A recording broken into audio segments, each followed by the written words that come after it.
we're going to do Prot Pally 101. This is intending, and Subtle told me I might have to reel him back a bit, but this is intended to help new Prot Paladins feel comfortable going in and tanking heroics and raids after they hit level 80. So we're going to really try and just tell you guys not how to be the best Prot Pally, but how to be a Prot Pally. And I think it'll be helpful for a lot of people.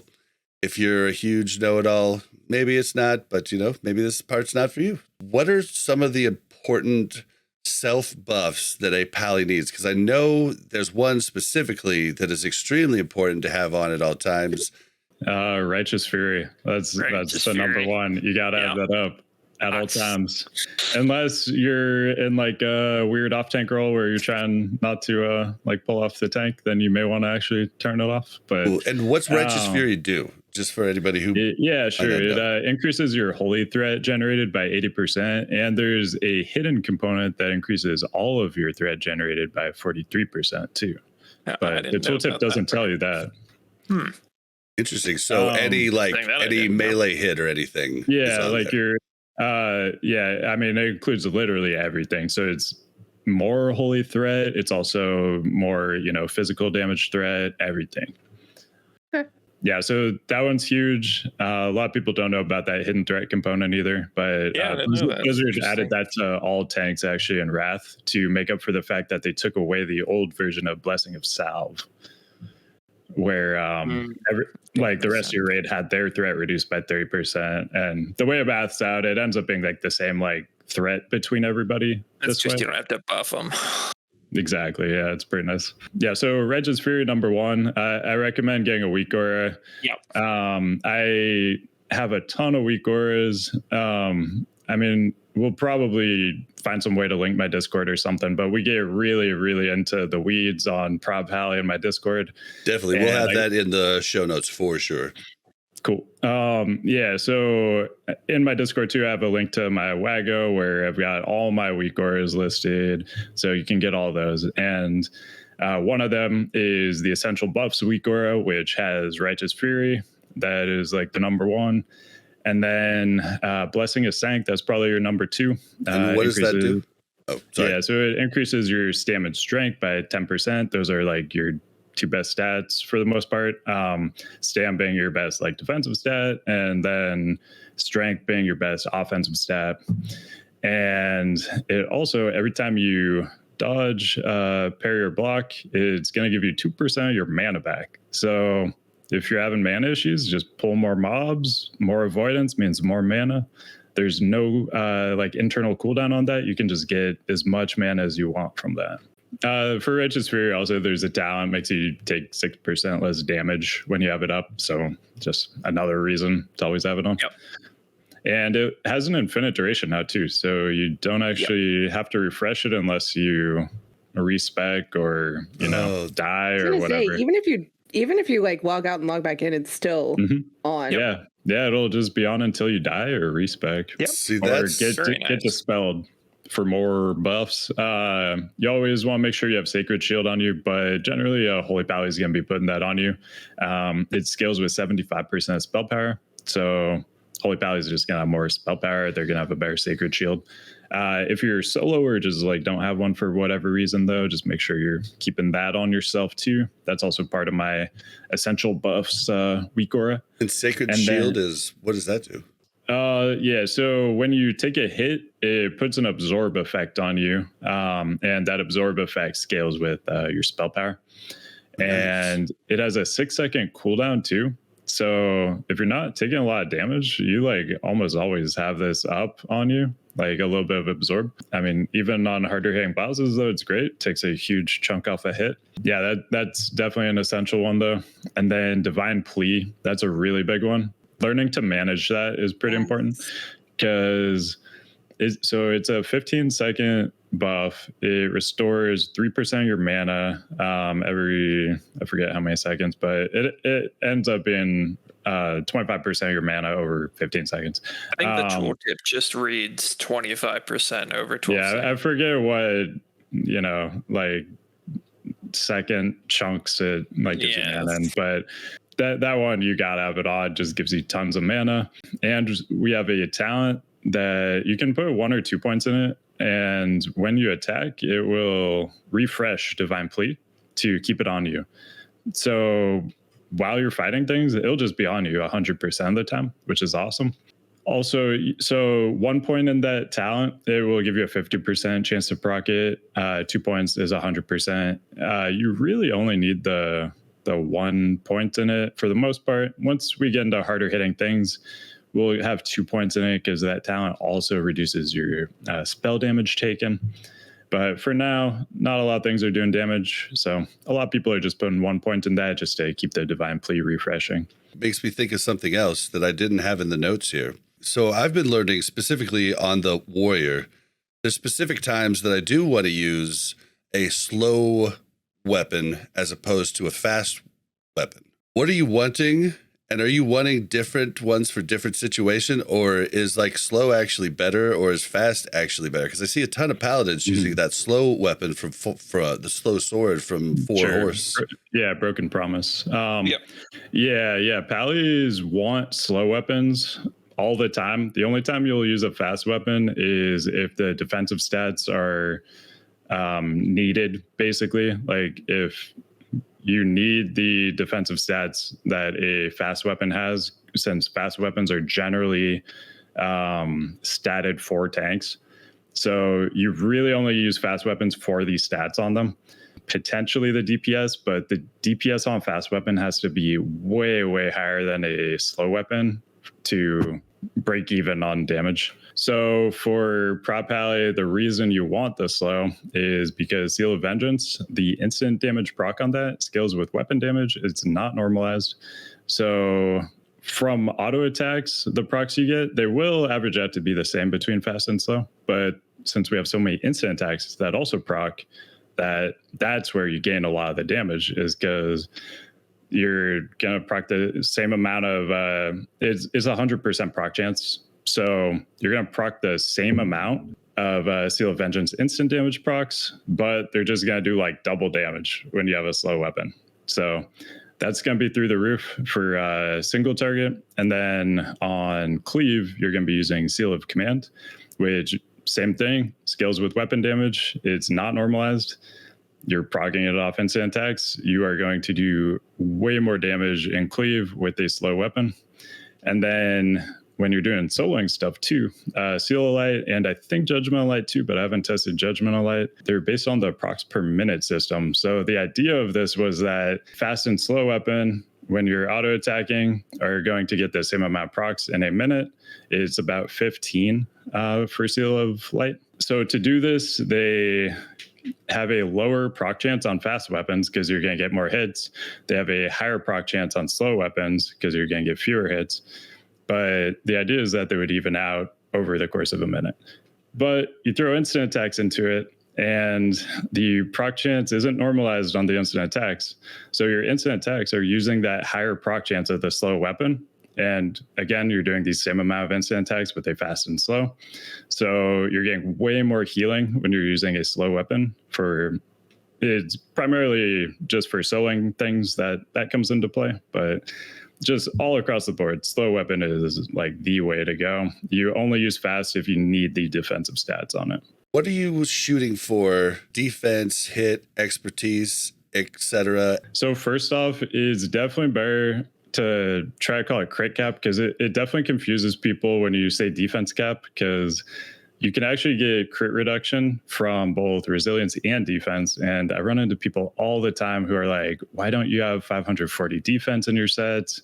Are you just like okay with being crit or what? Yeah. And the reality is, like, basically no pally is ever going to run 540 defense, because we always use a shoulder enchant that gives us 15 resilience. We do? So Yeah, tell me about this. Yep. okay, yeah. So You're gonna have to PvP for it, Mel. yeah, so it's from PvP, but it's very easy to get. If all you do is PV, you can even just turn in your Stonekeeper shards at Wintergrasp, and 30 Stonekeeper shards turns into a 2000 honor commendation, and it's bind on account. So you can send it from one character to another.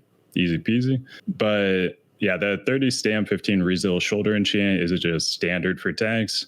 So you're going to be using that. With that, you only need 536 defense to get to crit cap, which is that's pretty much the standard. Most prop allies are going to be going 536 defense and then have the 15 resil shoulder enchant to get them to crit cap. The main number you're actually looking to hit is 5.6% reduced chance to be crit for raid bosses who are considered to be 3 levels above you. The caps change based on the level of the mob you're fighting, but it'll be 5.6% reduced chance to be crit for bosses. And then if you're doing heroics, the bosses are going to be 2 levels above you. So you're going to be looking for 5.4%. And is there an easy way for new people? Is there like a weak order or something, like an easy way for new people to because just to let anybody know who's new to taking, when you get defense on your gear, that's not your defense stat. That is just your defense rating, and your stat is separate from that, and it's going to be a lower number than your rating. So you want your stat to be 540 and not just the sum of all your defense on your gear added up, if that makes sense. So there are plenty of weak ores for that, and I definitely recommend them. You can look at Tankadin or Tank Stats. Those are 2 different ones you can use. I think I have links to them in my Discord as well. But that's the easiest way. Otherwise, just open up your character sheet, and you can do the drop-down menu, look at your defense window, and just hover over the defense stat there, and it'll say you have this much reduced chance to be crit. Then just hover over your resilience, and it'll tell you how much reduced chance you have to be crit. Add those 2 numbers together. You want them to total 5.4 if you're doing just heroics, or 5.6 if you're doing raids. So is defense the first thing you should go for, before you go for expertise? It's the most important thing you always want to have. Crit cap's the first thing. You get just the most value as a tank from getting that, getting crit cap first. Yeah. Okay.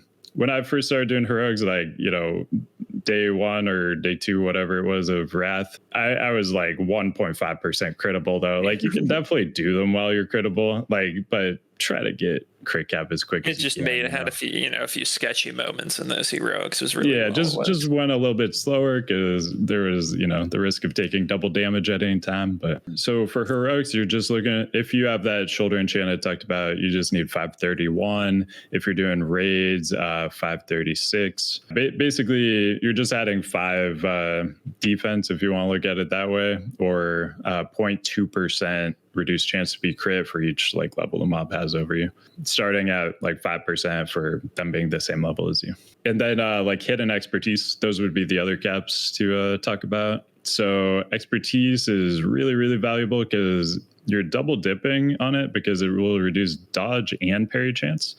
And if a mob's 3 levels higher than you, which is a boss mob basically, they're gonna also have a 14% chance to parry you, in addition to 6.5% chance to dodge you. At 26 expertise, that's total expertise, not expertise rating. That's what we call soft cap. That's when you've pushed the dodges off the table. Yeah, it's just 26 expertise, actual expertise skill. After that point, expertise has half value because you're only going towards that parry chance now. Hitting that soft cap, that 26, is really, really important. Yeah, your damage and threat will just skyrocket if you have that soft cap. And then after that, you can go for physical hit cap, which is 8% against bosses. For lower level things, it's just 1% per level. So if it's the same level as you, 5%, then 1 level higher, 6%, etc. Okay, so defense, then expertise, then hit. Yeah. I mean, you don't necessarily need to get the expertise and hit. It really depends on what your survivability needs are. Yeah, your number one job is just living, right, as a tank. So getting expertise and hit, those come once you're at the point where you have no issues surviving. If you're having issues surviving, definitely just pick up stam in place of that expertise and hit if you're able to.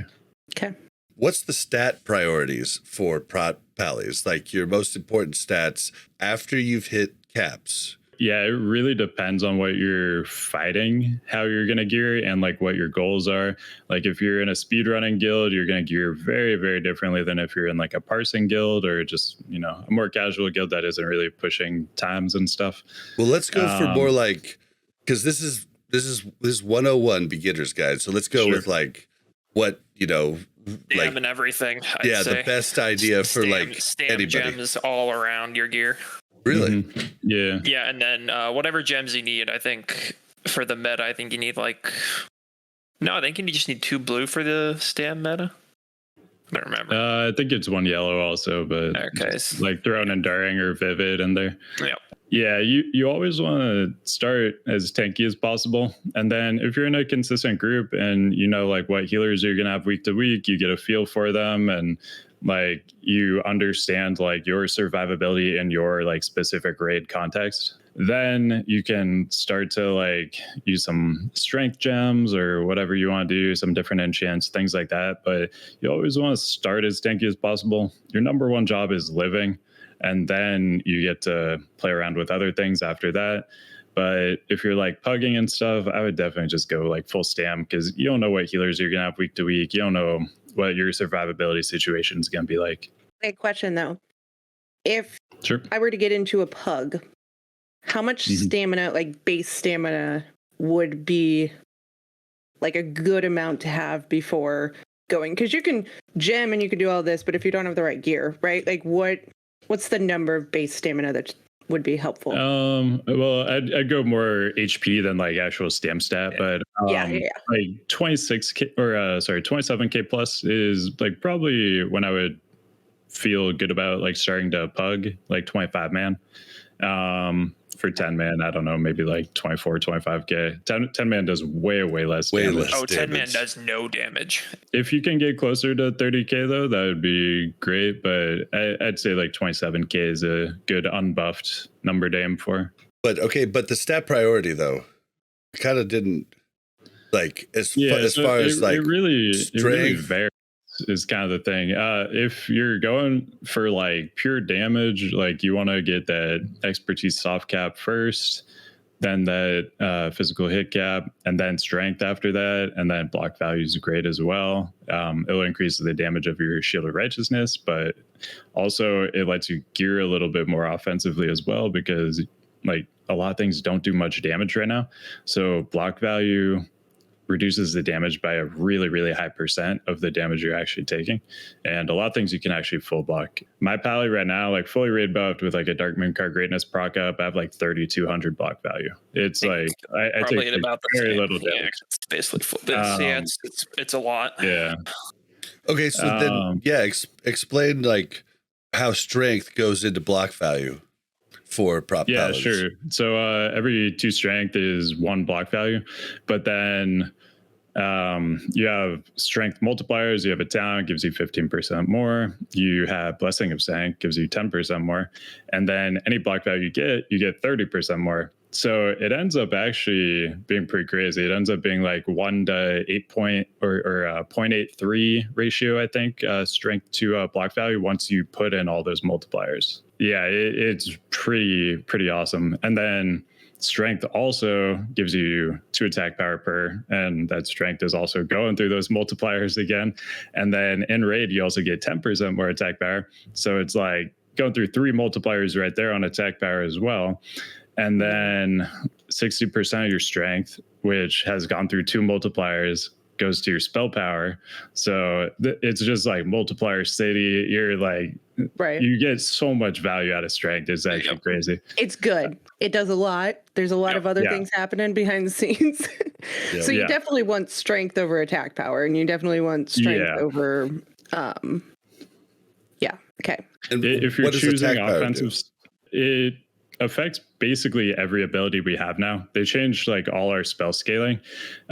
We used to scale like basically just with spell power, but they changed everything. So I think every single thing we have now scales with attack power in some capacity. And then a lot of our stuff scales with spell power as well, but attack power will affect like everything. But you really want that strength because you get that double dip and you get those 2 extra multipliers.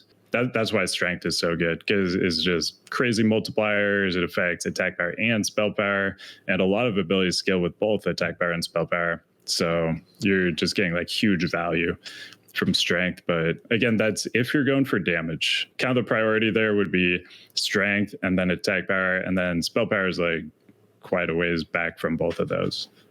Awesome. Nothing Yeah, else. I think a lot of people might, if they haven't looked into it, might still be thinking that spell power is a really strong stat for pallies, and that was just kind of what I wanted to kind of debunk here. So other stats, like what does agility do for prot pallies? Like, does it do anything? Yeah, agility is pretty good. It gives you armor, it gives you dodge, it gives you crit. So I mean, it's a pretty solid stat. Yeah. In general, you're not really gonna have options to go for it too often, just based on how gear is like put together. But I mean, it's a solid stat when you get it. Like when you get, the shaman totem that gives you agi and strength, like that's pretty awesome. You're just getting like around 200 agi for free. What's a good single target rotation when going in, like on a boss, like to get snap threat fast and then to keep threat going? Yeah, so the prop value rotation, people usually call it the 969 rotation. That's just based on like the cooldowns of like your different rotation spells, how you like weave them together. Your goal is to like have something to press every global cooldown, basically. So the way you order those abilities will allow that to happen, basically. So you can actually, it's also sort of a confusing name because the things we're calling the 9s are actually 8-second cooldowns, but you use them every 9 seconds outside of Bloodlust. Bloodlust reduces your global cooldown, so you get to use a few more spells. Yeah, you're basically just going from a 9 to a 6 to a 9 to a 6 just over and over again, or 6 to 9, 6 to 9. And your decision on like if you want to start with a 6 or a 9, it kind of just depends on how much snap threat you need. If you need more threat right on the pull, then you're going to want to start with a 6. That's going to do more damage, more threat. If your threat on the pull isn't a big deal, you can start with Judgment, which is going to put up a bunch of buffs and debuffs. It'll do a little bit of damage, but not as much as one of the 6s. The 6s are Hammer of the Righteous and Shield of Righteousness. I don't have issues with threat on the pull, so I pretty much always start with Judgment first, get the buffs and debuffs rolling, and then I move into a 6. So I'm just going 9, 6, 9, 6, 9, over and over and over again. What are some of the 9s? Because you named some of the 6s. Sure. So the 9s, it's Judgment, Holy Shield, and Consecration. Those are the 3. And then there's only 2 6s? Only 2 6s. And so you're just weaving all of those together. Hammer of Wrath actually just got buffed, and it's like a 6 you can also use, but only below 20% HP. I guess I shouldn't say buffed. It actually just got fixed. It was going based off ranged attack power before. Yeah, that's what I heard. Prop allies have like almost none of. Yeah. And it's now going off melee attack power, which we have a lot of. So the damage went through the roof on that. It also procs your seal as well. So it's really strong now. But in general, for the most part, on a boss, you're just weaving the 2 6s and the 3 9s together so that you're never not pressing something, basically. Before you pull anything, you always want to make sure your Divine Plea is on you before the pull. You Holy Shield before the pull, so you don't have to use a global cooldown on that. You go into the fight with Holy Shield ready to go on you already. And then I have a macro, I call it the big threat opener, and basically it's going to pop Avenging Wrath, and then if you're using like an unused trinket that increases attack power or something, it'll pop that as well. Avenging Wrath, is that the wings? Yeah, that's wings. It just increases damage by 20%. Okay. And healing, more relevant for soloing, but For raids, mostly you care about the damage part. So then basically the macro, it's going to cast Exorcism. And Exorcism is 100% crit chance on undead. We're fighting a lot of undead right now, so that's pretty huge for threat. And then there's going to be an Avenger's Shield and a Hand of Reckoning, which is our taunt ability. But if the mob isn't targeting us, it does damage also. So if you spam this macro... I have questions about this. Yeah, no worries. So the taunt that is like, you have to target a player and not the mob, right? What is that? That's our Righteous Defense. Oh, okay. We're not there yet. Okay. Yeah. Hand of Reckoning is the single target taunt. But if they aren't targeting you and they're tauntable, it will do holy damage. So we want to start boss pulls with that. Most bosses are tauntable. Not all of them are. So you'll be able to get some free damage for that. But since we're exorcisming before that, you have to really be spamming the macro. Otherwise, they'll target you before you do the Hand of Reckoning, and then you won't get the damage from it. So it's really important to spam the macro to make sure you get that damage. Okay, Fab, I have a question about this specifically. Yep. Do you do that on a boss pull as an off tank? No, I don't on most fights because I don't want to taunt off the other tank usually. Okay, especially cool. on like patchwork or something. I just wanted to clear that part up just to make sure. Yeah, I'll use Exorcism, Avenger's Shield, but I'll just skip the taunt usually. The way to go. Mm-hmm. Yeah, cool. I definitely wouldn't do it as an off tank. Yeah, so you're gonna get that Exo out, and then the Hand of Reckoning. It's off the global cooldown, so that's why this works. And Exo is a 1.5 second cast, so there's like no GCD issues with this. Do you use Exorcism even if you're not fighting undead? Yeah, because like on a boss pull, it's just free damage because like you haven't even engaged the boss yet, and it's just gonna give you more threat on the pull. That's really like the only time you use it though. Let's see, where were we at on the rotation? So on that pull macro, basically it's gonna wings, pop any like unused trinket you have, and then you do the Exo into the Hand of Reckoning into Avenger's Shield.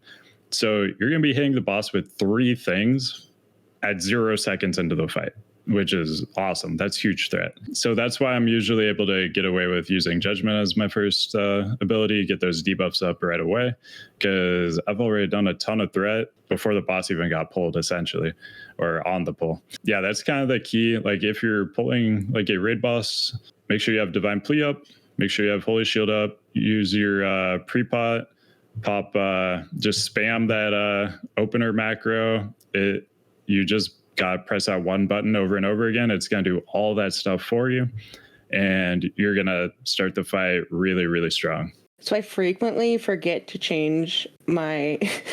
Okay, I'm brand new. Okay, don't judge. But like Seal of Vengeance and Seal of Command, right? Mm-hmm. And I think you hit on it earlier, but Seal of Vengeance you want for like bosses and single target, and then Seal of Command for everything else? Yeah, Seal of Vengeance is for bosses or cleave situations where the mobs are going to live a really long time. I think it's like over 2 minutes, so you're like never in that situation right now. Mm-hmm. Seal of Command, though, like basically anytime there's more than one mob, you're throwing that on. So make sure you have those 2 bound to like good keys so you can be swapping them pretty often. It just takes some time to learn. Eventually you'll get to the point where like you see one mob, you just out of habit press Seal of Vengeance if it's not already on, and then you see multiple mobs, you're using Command if it's not already on. Yeah, I think one of the issues I run into with swapping is I don't notice, because I'll go into trash with Seal of Righteous up and my threat's still fine on all the trash, so I just don't notice. My issue. Yeah, so part of the weakers I have, it actually just has little icons of like your active aura and seal, so that makes it easy for me. Maybe that would help you too. What about AoE groups? Yeah, AoE kind of varies a bit. Right now we're fighting a lot of undead, so as you're like going into an AoE pack, you can throw your Avenger Shield out, that'll hit 3 of them, and then as you play Prop Hell, you'll kind of learn like where your shield's going to be bouncing to. And I would target something else. It is a definite, like, weird thing, though, right? Because I feel like there's times where I shoot it at something and I think it's going to go to the other thing, and it doesn't. Sometimes it doesn't, yeah. Yeah, It's a weird ability. Okay, I didn't know if I was doing something wrong or like if there was like a certain amount of distance. Yeah, I mean, in general, it tries to go the closest target, but there's also like a max range on how far it'll bounce. So you gotta kind of learn to play around that. But yeah, when you're about to go into an AoE pack, you're gonna follow like the same pre-pull like principles. Like make sure you got that divine plea up, make sure you got that holy shield up just going in. So you're just starting ahead. Otherwise, you're like already behind GCDs before you've even pulled. So going in, throw Avenger's Shield, that'll hit 3 things, and then you can throw your Hand of Reckoning taunt for that damage on a 4th thing that you don't think your Avenger Shield's going to hit, or if it's a 3-pack, you can just throw it on one of the things Avenger Shield's going to hit. More threat, more damage. And then you can also possibly like throw a NG bomb like at that same time off global cooldown for more threat. And the NG bombs are really cheap. I recommend just having a ton of them, just popping them like crazy. Then as you go into the pack, if everything's grouped up pretty well, like when you get into melee range and they're mostly undead, you can throw out Holy Wrath at that point. If they're not undead, your Holy Wrath won't do any damage, so not worth using. At all? It won't do any damage at all. I know the tooltip's really confusing. It trips up a lot of people. A lot of people think it'll do damage to everything, but won't stun anything that's not undead. It actually just won't do anything if they aren't undead. So yeah, you're just like whiffing it basically. Yeah, so we talked about Holy Wrath, and after that, like Hammer of the Righteous, it's gonna, if you have it glyphed, it's gonna hit 4 targets. It does a lot of damage, big threat. And each one will proc your seal too, each hit of the Hammer of the Righteous. So you'll have command on for AoE packs, as we talked about. Spell, by the way, Hammer of the Righteous. It's really fun. It's real satisfying. You smack him and you just hear this dong. Yeah, sound. I don't know why I like get really upset when it's not up. I'm like, I just want a hammer. Yeah, it's only gonna get more fun too because it like scales better than like anything else we have. So the damage is gonna be crazy later on. Good. Okay, question. Do I use, because somebody told me, I think his name was Yep, that I should use Avenger's Shield on like cooldown because it stuns the mobs in certain situations? Is that right? Silence. It'll if you have the talent for it, it'll silence. Oh. I don't know if I do, but and I mean, depending on the pack, that may have 0 value or it may have a lot of value. So okay. I'm sure it was a pack where it had value, but okay, yeah. I didn't know if I should do it all the time or if it was just like that specific pack. For anybody in chat that doesn't understand if it has value or not, if they have casters, it has value. Pretty much, yeah. I mean, that out there. Some people may be like, "What do you mean?" It always has value as just like AoE damage, though. Like regardless, but for that silence specifically, it could be like 0 or no value in that regard.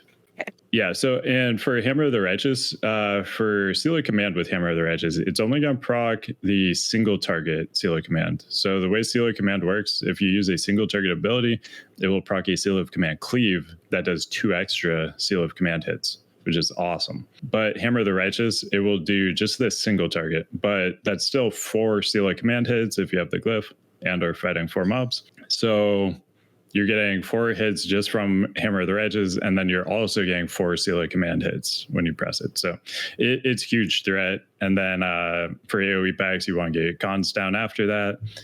And then you're kind of just going through the whole 969 thing at that point. So give us some of your oh shit buttons, which would be like your defensive cooldowns for either the raid and or you. So the main one is Divine Protection. It used to just be a bad version of Divine Shield or like Immunity Bubble. Now it's really sick. It just reduces all damage taken by 50% for 12 seconds or 15 if you have the tier 7 4-piece. Now, that's the one that just does you or does the entire raid? That's just for you. Okay. It's just a shield wall basically. So that's like kind of the main one, and it's off global cooldown, which is awesome. And then we have like a raid sack too, and this one's really cool because so it's a talent, Divine Sacrifice, and it's really similar to our Hand of Sacrifice spell where damage taken by other people gets transferred to us, so you can reduce the damage taken by your other raid and party members. And so it has that damage transfer part, but then there's a talent Divine Guardian right below it that makes it also reduce damage taken by 20% for 6 seconds. And you can use this as like a personal cooldown sometimes, but generally you're using it to reduce the damage of your whole raid.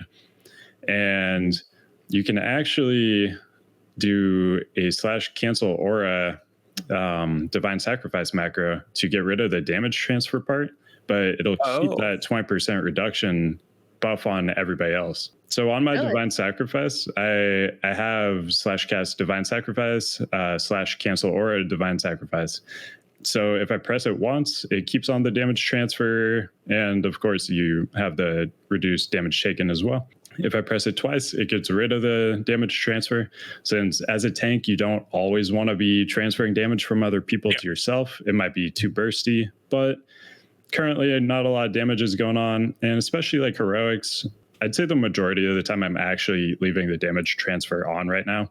That will change later on. Yeah, that's good. I didn't know that you could actually cancel or that. That's good to awesome. know. Yeah. That's basically saying you have a extra 20% cooldown. Yeah. Yeah, just really to make every 2 minutes too, which is good. Cooldown reduce whole raid's damage by 20%. It's really, really good. Yep. So that's a really cool one. And let's see, kind of a fringe one. Yeah, lay on hands is nice, but you don't really use it on yourself anymore because it puts forbearance on you when you use it on yourself. And generally you want your forbearance for the divine protection. So usually you're looking to use lay on hands on other people. It will also restore mana. So if somebody's out of mana, you can actually just use it as a mana restorer as well. Do you ever use what's it called anymore? Hand of Salvation. Salvation. Yeah. Do you ever use Salvation? So I do specific cases. It seems the only case I've run into is one if you're under geared and you're playing with DPS or more geared, you're probably going to want to use it. But with our case, with having a cat druid who bear weaves at the beginning of the fight, sometimes the threat gets a bit sketchy. So I use Hand of Salve. What does Hand of Salve do? Basically reduces the threat. I think it's 2% every second for 10 seconds. Yeah, Hand of Salve is fantastic. That's actually something I'm trying to improve on a lot, is using that a lot more. Because like Prop Pally is GCD locked like all the time. So you have to make sacrifices anytime you actually want to do something like that. So that's something I'm trying to like work on in my game personally, is using that a lot more. Yeah, you can also use it like pre-pull. So like that's I think what I tended to do right before you're like going into an AoE pack or something. Just you can like throw it on Boomkin or something like preemptively. Also, while we're on the topic of like save your ass kind of cooldowns, this will come into play in Ulduar. Nobody's really doing this right now because it isn't needed, but there's also a glyph for Salve that reduces your damage taken by 20% when you use it on yourself. So in Ulduar, this is going to be used a lot because we're going to be taking a lot more damage, and you will be reducing your threat. So you have to be aware of that, but tank threat is so high that once you get, like 20 seconds into a pull, like even with a salve on you, nobody should be pulling off of you. So at that point, you can just use it as a damage reduction cooldown, 20% reduced damage. And if you want to, you can even click that salve off. Like if you are just trying to use it to make it through like some big damage ability and that ability is over and there are like some sort of threat concerns, you could just click that salve off and you benefited from that damage reduction, got the salve off, threat part wasn't an issue if it was for some reason. So that's a cool one. We'll be using a bit in Ulduar, I think. Yeah, I remember seeing that glyph. One like kind of fringe one. It comes more into play in like soloing and things, but the nitro boots from engineering, they can be used defensively. If you rocket boot away, then you just don't take melee damage anymore. Yeah. So you can use that as a defensive tool sometimes. We don't have a ton of time left. We all have to get to raid in 30 minutes, so I don't want to do too much. I mean, we didn't talk about the main Pally defensive, which is basically you get a second life. Oh, yeah. Oh, yeah. I mean, it's automatic, so I guess, but go ahead. Yeah, you don't have to worry about it. It kind of just happens. Yeah, so Ardent Defender, when you take a killing blow, you actually just get healed. It's kind of insane. It's like so overpowered. Like it's completely to broken. get that to attack is like, you know what? You died, but we're gonna reward you for that. Here's a heal, and the heal can crit. The heal can crit too. Oh, it can. Really? I didn't know that. I didn't know it could crit too. Yeah, sometimes you just go up to like 50-60%. It's insane. Okay, so the last thing I really have a question about is, you solo stuff a lot, and this I think comes into play a lot in soloing things. I see Pally's tanks always able to like swap between self-healing or self-mana regen. Can you kind of explain how that works? Yeah, sure. So Pallies have a bunch of ways to get mana. We talked about Blessing of Sank earlier. When you avoid, you just get mana back. We talked about Divine Plea earlier. You just are passively regenerating that mana all the time if you're keeping it up, which you should be. And then if you want to, you can swap to Seal of Wisdom. If you're like totally you can swap to Seal of Wisdom. Get your mana back that way. That's just a proc that gives you mana back every time you hit, basically. And then for healing, the mana part usually isn't too big of a deal when I'm soloing, but definitely the healing part, that's like where a lot of the skill comes into play, is like managing whether you're using a DPS seal or Seal of Light, the healing seal. And Seal of Light actually scales with attack power and spell power. So it gets better, like, both of those are affected by strength. So you have more strength, you get more Seal of Light healing, like a lot more. Also, Judgment of Wisdom, you can throw that on too. When I'm soloing, generally that's just, if I'm taking like no damage at all, I have Judgment of Wisdom up. Typically though, Judgment of Light is what I have up. So you heal for 2% of your max HP when you attack the target. And you can use Judgment of Wisdom or Judgment of Light, even if you're using like Seal of Vengeance or Seal of Command. Yeah, it kind of changed how they worked. So in TBC, like the judging would like release your seal and you'd have to like re-put on your seal. Now like kind of separate. It's actually kind of confusing because like when you judgment, there's actually like two judgments happening. There's like the judgment debuff, like light or wisdom, but then there's also damage based on what seal you have.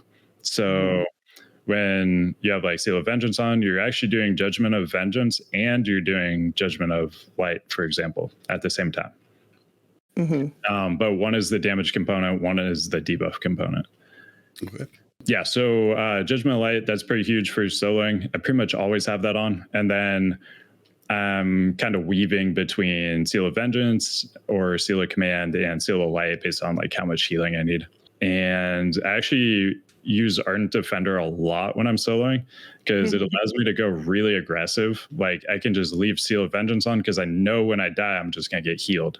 So it lets me go more aggro for a while. And then once that Ardent Defender has been procced, then I have to play a little more carefully, use more Seal of Light to make sure I don't actually die. Yeah, so we have a bunch of different ways to heal and they scale really, really well. And then lots of ways to get mana too. It's crazy. This class is insane, actually. It's pretty crazy, yeah. Where all can we find you, Subtle, and all the cool things you do? Sure. Yeah, Twitch and YouTube are kind of the main ones. And then I also have a Discord where we go really in depth on prop pally things if you're into that. Yeah, so SubtleFW on Twitch and YouTube. On Twitch, I'm usually streaming like prop pally raids, soloing, getting really into Prot Warrior now too, trying to get my rogue up as well. That's like historically what I played most of my time playing WoW. So don't go back to that person. Rogue, that's what? Rogues are awesome, dude. Rogue's so good. Shadow Dance, like come on.